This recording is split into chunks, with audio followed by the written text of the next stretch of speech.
अस्सलाम वालेकुम students, Punjab college शाहजरा की ऑनलाइन स्टडी में आपको वेलकम करता हूँ। जैसा कि आप लोग जानते हैं कि हम लोग चैप्टर नंबर 16 पढ़ रहे हैं और चैप्टर नंबर 16 को हम लोग according to the smart syllabus पढ़ रहे हैं। आप इसके पहले 2 लेक्चर्स जो हैं वो अंडरस्टैंड कर चुके हैं। आज चैप्टर नंबर 16 का लेक्चर नंबर 3 है। बहुत इंपॉर्टेंट है आपकी अंडरस्टैंडिंग के पॉइंट ऑफ व्यू से, एग्जाम के पॉइंट ऑफ व्यू से भी इंपॉर्टेंट है। बट अभी आज के लेक्चर में आप जो चीजें सीखेंगे इनको हम आगे यूज बहुत ज्यादा कर रहे होंगे। तो हमारा जो आज का टॉपिक है ये है फेज। अगर आपको याद हो तो फेज एंगल के नाम से एक छोटा सा टॉपिक आप लोग फर्स्ट ईयर में भी पढ़ चुके हैं।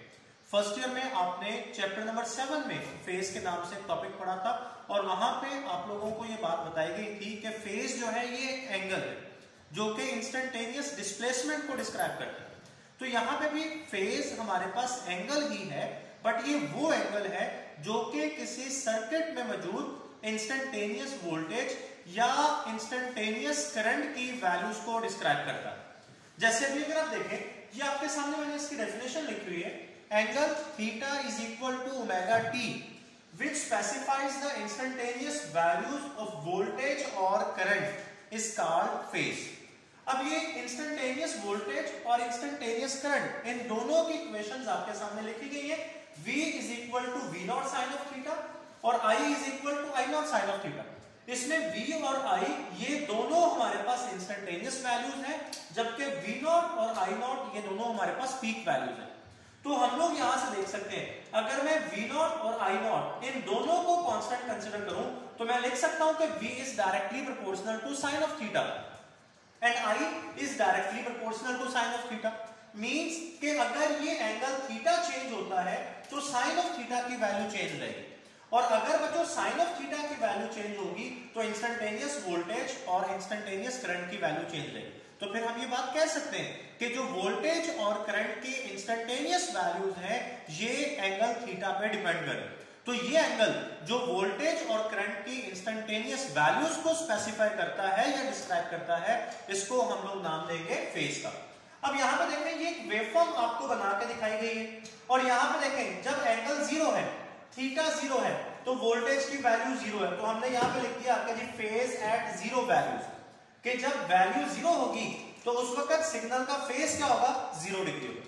फिर उसके बाद जब सिग्नल इंक्रीज किया और वो अपनी पॉजिटिव मैक्सिमम वैल्यू पे आया, जिसे हमने नाम दिया था पॉजिटिव पीक का, तो यहां पे हमारे पास जो एंगल बन रहा है ये π/2 है। तो पॉजिटिव पीक पे जो हमारे पास फेज बनेगा वो π/2 बनेगा। अब ये चीज आप याद रखेंगे, इसको हम आगे यूज कर रहे होंगे। जब भी वोल्टेज या करंट की पॉजिटिव पीक आ रही होगी तो हम फौरी तौर पर समझ जाएंगे कि पॉजिटिव पीक अगर आ रही है तो यहां पे फेज कितना है, π/2 या 90 डिग्री। फिर जब वोल्टेज डिक्रीज करता है फ्रॉम इट्स मैक्सिमम वैल्यू और फिर वो दोबारा 0 पे आता है, तो यहां पे जो एंगल बन रहा है वो π है।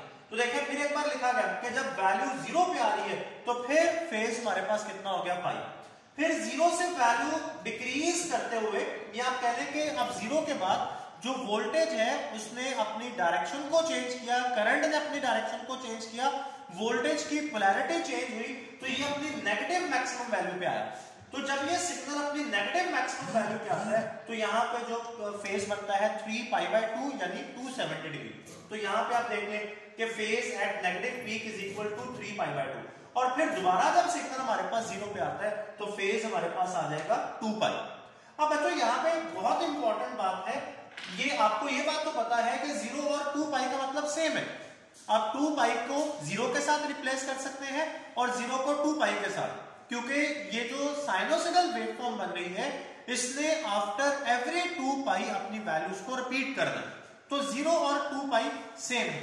बट यहां पे देखें प्रॉब्लम हमारे पास आएगा, हमें कैसे पता चलेगा कि जी जब वैल्यू तो 0 है तो 0 फेज के ऊपर भी वैल्यू 0 है और π फेज के ऊपर भी वैल्यू 0 है।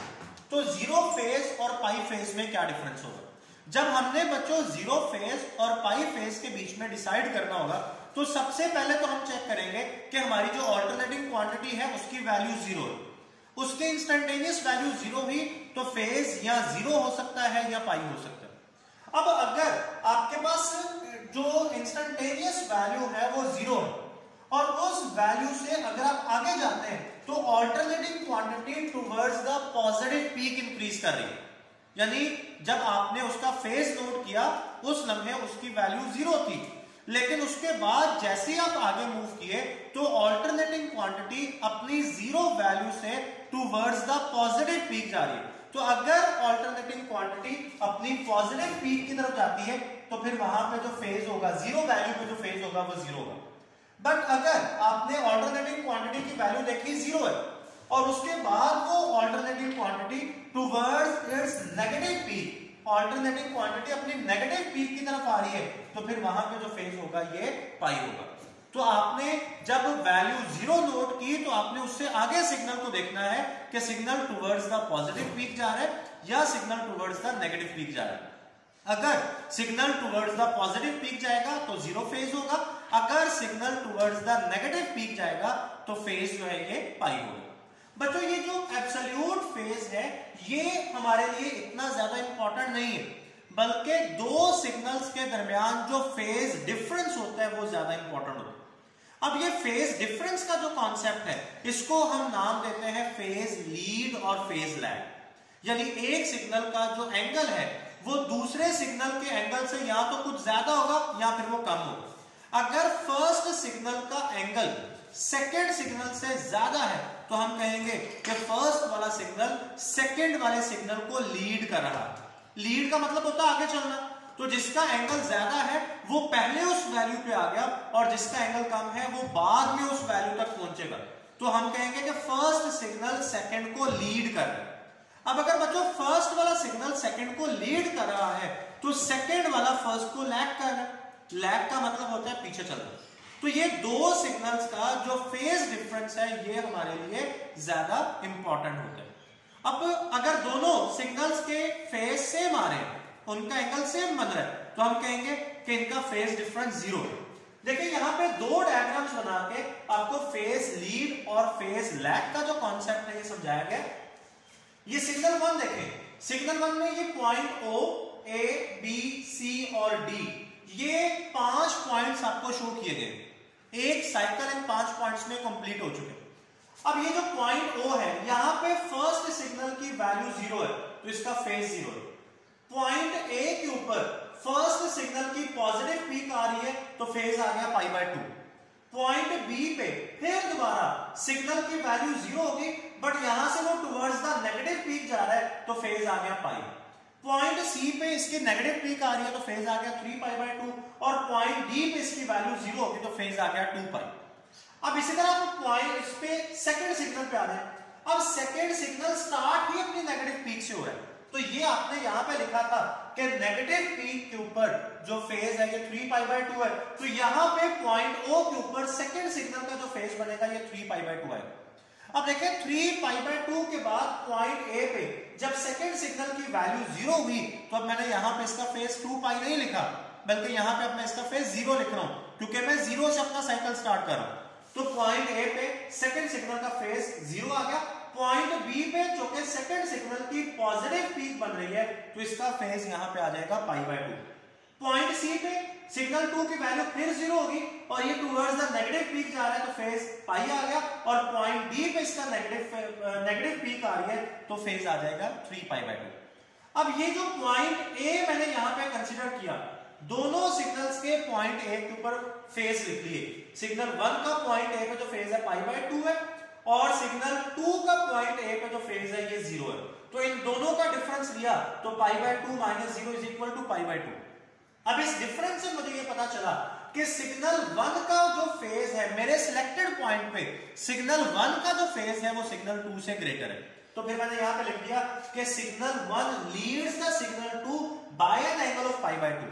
जितना दोनों सिग्नल्स के एंगल में डिफरेंस आएगा वही इनका फेज डिफरेंस होगा और एक सिग्नल दूसरे सिग्नल को उसी एंगल के साथ लीड कर रहा होगा। अच्छा फिर आप इस वाले डायग्राम पे आ जाए। अभी जो मेरे पास सिग्नल 3 है वो तो सेम 0 से स्टार्ट हो रहा है, लेकिन जो सिग्नल 4 है वो अभी अपनी पॉजिटिव पीक से स्टार्ट हो रहा है। तो जब ये बच्चों पॉजिटिव पीक से स्टार्ट हो रहा है तो पॉइंट O पे जो कि इसकी पॉजिटिव पीक आ रही है और आपने यहां पे लिखा था कि पॉजिटिव पीक पे जो फेज बनेगा वो π/2, तो पॉइंट O के ऊपर जो फेज बन रहा है ये π/2 आ गया। इसके बाद पॉइंट A पे वैल्यू 0 हो रही है और टुवर्ड्स नेगेटिव पीक जा रही है पॉइंट ए पे फेज आ जाएगा पाई, पॉइंट बी पे नेगेटिव पीक आ रही है, फेज आ जाएगा 3 पाई बाय 2 और यहां पे फेज आ जाएगा 2 पाई। अब देखें 2 पाई के बाद आगे मैंने फिर पाई लिख दी, वो जो है वो पाई बाय 2 लिख दिया। आप में से कुछ बच्चे ये क्वेश्चन करेंगे कि सर आपने यहां पे 0 क्यों नहीं लिखा? तो बच्चों 0 और 2 पाई सेम है, मैंने इससे आगे पाई बाय 2 कर दिया तो इसका मतलब पीछे मैं 0 लिख रहा हूं। अभी आप पॉइंट ए के ऊपर इन दोनों के फेज में डिफरेंस देखें, जो सिग्नल 3 है उसका पॉइंट ए पे जो फेज है ये पाई बाय 2 है और सिग्नल 4 का पॉइंट ए पे जो फेज है ये पाई है। तो जब आप इनका डिफरेंस करेंगे तो फर्स्ट थर्ड में से फोर्थ के फेज को माइनस करेंगे तो पाई बाय 2 माइनस पाई, तो ये मेरे पास आ जाएगा माइनस पाई बाय 2। अब ये जब नेगेटिव आ गया मेरे पास तो इसका मतलब ये है कि ऊपर वाला जो सिग्नल है सिग्नल 3 जिसका फेज आपने पहले रखा था वो सेकंड सिग्नल के फेज को या सेकंड सिग्नल को वो लैग कर रहा है। तो यहां पे फिर मैंने लिख दिया कि signal 3 lags the signal 4 by an angle of pi by 2। ये बात बच्चों याद रखिएगा कि अगर एक सिग्नल लीड करता है तो दूसरा सिग्नल लैग करेगा। तो आप इस बात को जिस तरह मर्जी कह लें, जैसे मैंने यहां पे कहा कि सिग्नल 1 लीड्स द सिग्नल 2, तो मैं यहां पे इसी बात को इस तरह से भी कह सकता हूं कि सिग्नल 2 लैग्स द सिग्नल 1। दोनों बातों का मतलब एक ही होगा।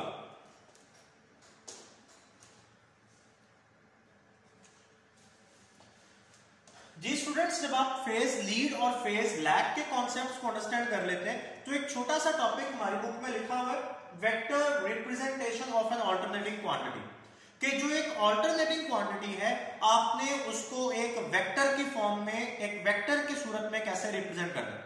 ये तीनों पॉइंट्स इसके जो इंपॉर्टेंट हैं वो मैंने आपके सामने लिख दिए।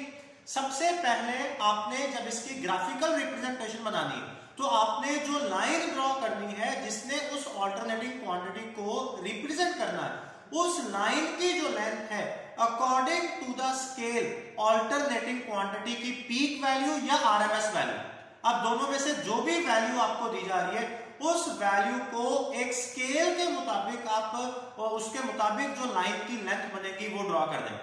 तो इसमें यहां पर लिखा है its length on a certain scale represents the peak or RMS value of a alternating quantity, कि जो अल्टरनेटिंग क्वांटिटी आपको दी जा रही है आप उसको वेक्टर के थ्रू रिप्रेजेंट करने के लिए एक स्केल बनाएंगे और उसकी पीक वैल्यू या उसकी आरएमएस वैल्यू जो भी आपको दी गई है आप स्केल के मुताबिक देखेंगे कि उस पीक वैल्यू के लिए वेक्टर की लेंथ क्या बनेगी, लाइन की लेंथ क्या बनेगी, वो आप ड्रॉ कर रहे हैं। सेकेंड पॉइंट है it is in the horizontal position at the extent when the alternating quantity is 0 and is increasing positively. जैसे ये वाला पॉइंट है, जैसे ये वाला पॉइंट है, ये पॉइंट पे देखें तो अल्टरनेटिंग क्वांटिटी यहां पे 0 है और ये टुवर्ड्स द पॉजिटिव पीक जा रही है। तो जब आप दो सिग्नल्स का फेज आपस में कंपेयर कर रहे होंगे तो जो अल्टरनेटिंग क्वांटिटी 0 पे होगी और टुवर्ड्स द पॉजिटिव पीक जा रही होगी उसे आपने along the horizontal axis draw करना है। जैसे देखें ये डायग्राम 1 ड्रॉ की गई है इस जो है सिग्नल 1 के लिए। अब ये सिग्नल 1 अगर मैं फर्ज करूं कि ये वोल्टेज का है तो ये इस पॉइंट पे वोल्टेज की वैल्यू 0 है और ये टुवर्ड्स द पॉजिटिव पीक जा रहा है। तो देख लें ये वोल्टेज का जो वेक्टर है इसको हॉरिजॉन्टली ड्रॉ किया गया, ठीक है। और फिर यहां पे अगर आप देखें तो फिर मैं इसको अगर नाम दूं कि ये वोल्टेज है तो ये 0 पे है, तो वोल्टेज 0 पे है और टुवर्ड्स द पॉजिटिव पीक जा रहा है, तो सेकंड डायग्राम में भी वोल्टेज को along the horizontal axis draw किया गया। अच्छा जी फिर अभी देखें इसमें अगर आप देखें तो ये जो सिग्नल है सेकंड वाला, यानी अगर मैं इसको करंट का नाम दूं तो ये इसको लैग कर रहा है, तो करंट इसको लैग कर रहा है by an angle of pi by 2। तो अभी अगर वोल्टेज को मैं अलोंग द हॉरिजॉन्टल एक्सिस बना रहा हूं तो करंट को नीचे की तरफ आना चाहिए।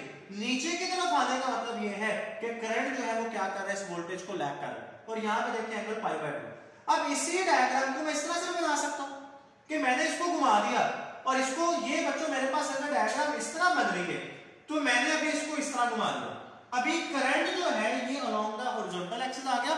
बट जब current along the horizontal axis आया तो फिर ये वाला पॉइंट यहां पे अप्लाई नहीं हो रहा क्योंकि यहां पे तो वोल्टेज 0 पे है। और अगर मैं पॉइंट O को कंसीडर करता हूं तो पॉइंट O पे फिर मैं कह सकता हूं कि जी मेरे पास करंट 0 पे है, तो current along the horizontal axis आ गया। और यहां पे देखें तो वोल्टेज मेरा ऊपर की तरफ जा रहा है, तो ये वोल्टेज जो है उसको लीड कर रहे हैं। तो ये आपके पॉइंट पे डिपेंड करता है कि आप आपने फेज को कंपेयर करने के लिए कौन सा पॉइंट चूज किया। तो हमने चूंकि यहाँ पे जब कैलकुलेशन की तो पॉइंट ओ पे की थी, तो हमारी बुक वाले ने भी ये वाली डायग्राम बनाई है। और उसने ये डायग्राम क्यों बनाई, क्योंकि पॉइंट ओ के ऊपर जो करंट है वो 0 पे है और टुवर्ड्स द पॉजिटिव पीक जा रहा है, तो उसने करंट को अलोंग द हॉरिजॉन्टल एक्सिस रखा और वोल्टेज चूंकि लीड कर रहा है तो वोल्टेज ऊपर आ गया। और यहाँ पे तो करंट वैसे ही हमारे पास लीड कर रहा है, तो करंट वाली जो लाइन है वो ऊपर चली जाएगी। जो थर्ड पॉइंट है जी वो ये है, angular frequency of rotating vector is the same as the angular frequency omega of the alternating quantity. अब यहाँ पे वेक्टर आपको रोटेट करता हुआ नजर तो नहीं आ रहा, लेकिन अगर आप वेक्टर को रोटेट करवाएंगे तो जो अल्टरनेटिंग क्वांटिटी की फ्रीक्वेंसी होगी वही इस वेक्टर की रोटेशन की फ्रीक्वेंसी होगी। ये छोटे छोटे से कॉन्सेप्ट्स हैं, मैं उम्मीद करता हूं कि आप इनको बहुत अच्छे से अंडरस्टैंड करेंगे। इंशाल्लाह नेक्स्ट लेक्चर तक के लिए इजाजत दीजिए। अल्लाह हाफिज।